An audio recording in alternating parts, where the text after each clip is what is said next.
If your lucky bamboo stalk turning yellow, it could be a sign that is not thriving. Here are some few steps to help revive it and keep the lucky bamboo healthy. Poor water quality is one of the major issue. The lucky bamboo thrives in distilled or filtered water. As a tap water, especially the tap water contain high amount of chlorine, fluoride and other salts which can harm the plant if you are using tap water by switching into purified water.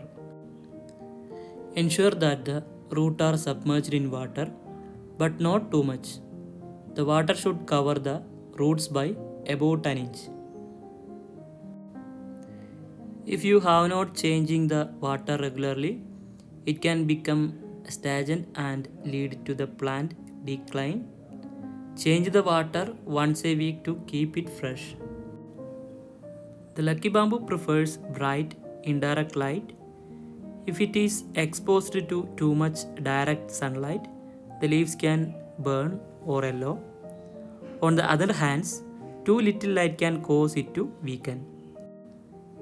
If the plant is in dark spot, consider it to moving in the brighter location but not in the direct sunlight. The another important thing is nutrients. If you are never feed your bamboo, it may need some nutrients. Use a liquid fertilizer especially for lucky bamboo or a very dilute general houseplant fertilizer like banana peel fertilizer. I will give the link in the description. This will too much fertilizer can also harm the plant, so apply sparingly once every month is usually enough. If a stalk or leaf have yellowed, it is a good idea to trim them.